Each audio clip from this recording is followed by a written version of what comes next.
In all our efforts to heal our psyche and raise consciousness on the planet, we have all but overlooked the very instrument of conscious thought and communication. Yet our forked-tongue English language, which is the leading software of the Western mind, is itself in great need of retuning and upgrading.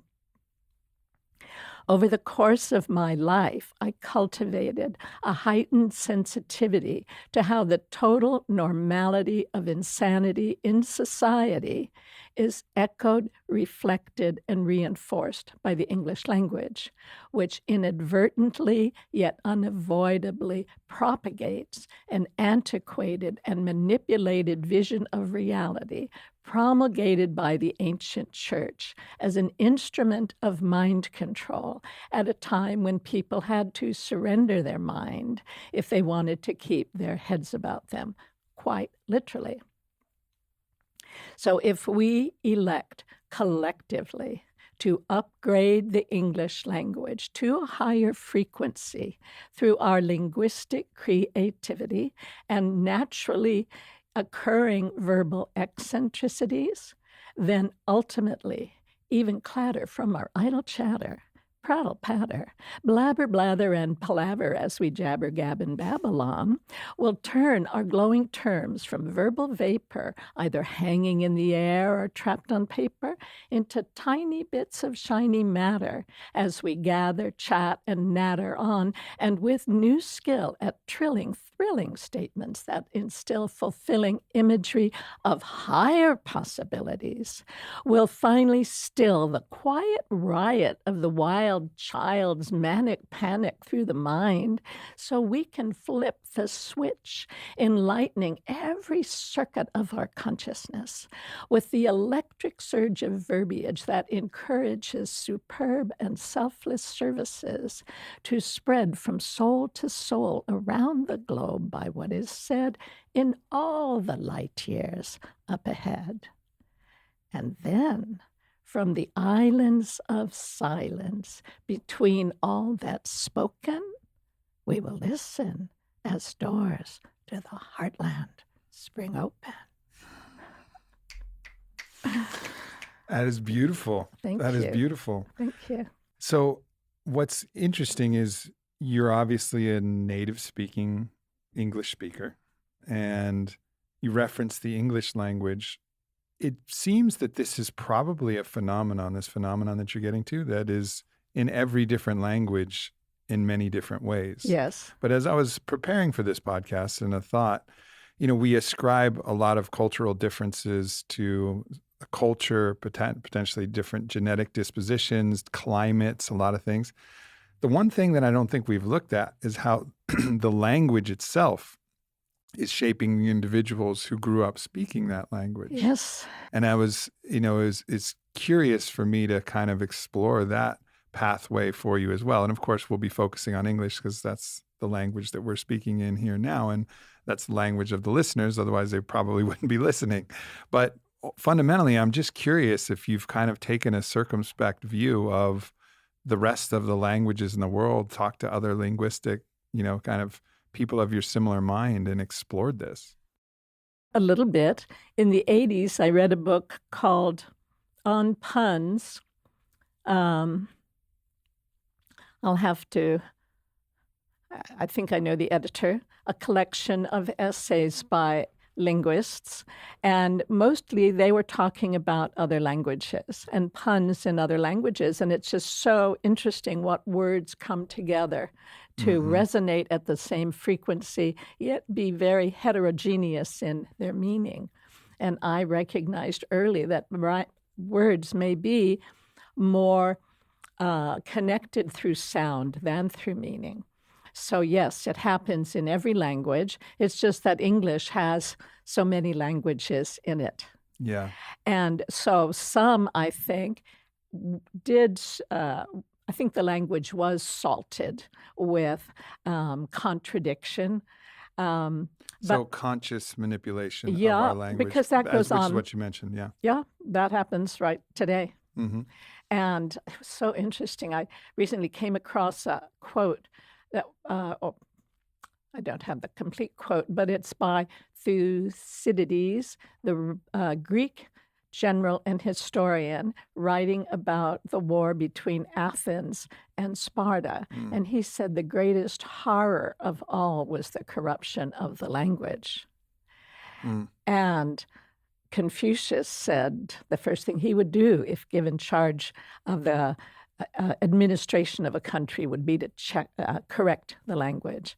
I think it's one of the big tasks of a philosopher or a poet is to actually start to clean the language in a way that you can use it without infecting the person that you're delivering and incepting the idea of the word into from all of the baggage that it's been associated with. Like the word God is a dirty word in the language for so many people, and that's a shame. It's a good word.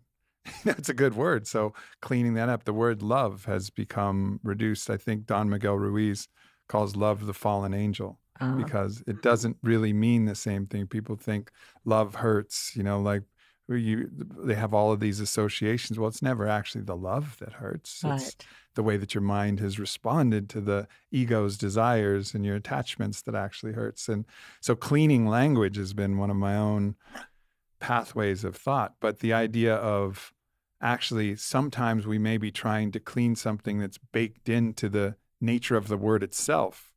And so maybe we need a new word. Oh, I completely agree. I think in some cases it's about tuning up an existing word. And in other cases it's about bringing through new words. Yeah. Like I upgraded intelligent to intelligental because there's really nothing smart about a brain without a heart. Although it seems to be the ultimate seduction because it grants us unchecked power, but just to bring our darkest hour, for it endows us with a genius for destruction. So yes, tuning up and reinvention. And two things in regards to that. One is kind of peripheral. People have looked at the secret spells of the language. I also share sacred pathwords, which are words that reflect our innate genius to us and remind us of what we already know. And the simplest example is the fact that earth and heart are the same word. And it's just where you put the H. So ask any semi-literate child, what do you suppose is the implication of this connection? And wonderful answers come out. And ask yourself, ask others. It's like there's so much to contemplate in this convergence. And okay, I'll put that away for a moment. But so, yes, I think it's time to become more aware, to find more of these sacred pathwords. One of my favorite I've used, and people have it in poetry and such.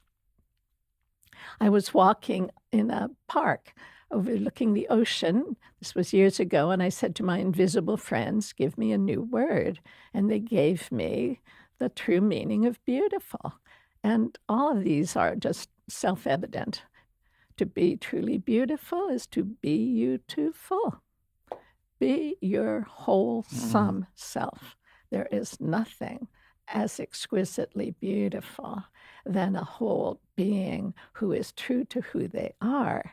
And it's so funny, the word noble, I mean, it's self-defining. It's like noble. It's integrity. It's like you were talking in your trip report with Blue about the true king and the imposter. I mean, it was wonderful, and we all know that. And I have a poem on the letter I, because just as we have two eyes on our face, there are two eyes in the alphabet, and they talk about our higher and lower self, and the yo-yo effect. So, yes, it's in every language. All language is pun. I have a quote somewhere that the difference between languages is a singular way of making puns. and I'm always interested in what is the electro-poetic force that causes words to migrate across continents, cultures and centuries to come into the same vibration. So this is kind of getting into another question that I had, which is you could look at these and say, coincidence. It's beautiful that you came up with that, like BA, beautiful. Yeah. That's great, but it's a coincidence. Noble coincidence. But what you're kind of hinting at is that it's almost as if the words came into form in a particular way, in a subconscious manifestation where that word actually came into existence because it was in resonance with certain other sounds and different other ways that words were put together. And those are the words that stuck and other words kind of fell away. So it was almost like a evolutionary selection of our language that creates these interesting synchronicities? Who knows? But let's look at the word coincidence. It's a word that labels and then dismisses as insignificant. And what it's saying is a coincidence. But it's not looking at, well, what are these two disparate elements doing sitting next to each other at a coffee shop? Mm-hmm. And I don't know if you heard from Christian, but when I flew, I guess it was yesterday, a packed airplane. I sit between two fellows, engage in conversation with one of them. He was going to Kansas to meet with his cousin to go to a Dodger game, and he asked what I was doing. So I told him about our upcoming conversation, and he said, oh, my cousin was Aubrey's marketing manager until they sold the company last year. Wow. Mike, it sounded like Spadier or something. Yeah, Mike. And so then I arrive. Shout out to Mike. I arrive and I go on a little walk and I have my parasol and this beautiful young woman stopped me at an ice cream shop and to comment on my parasol.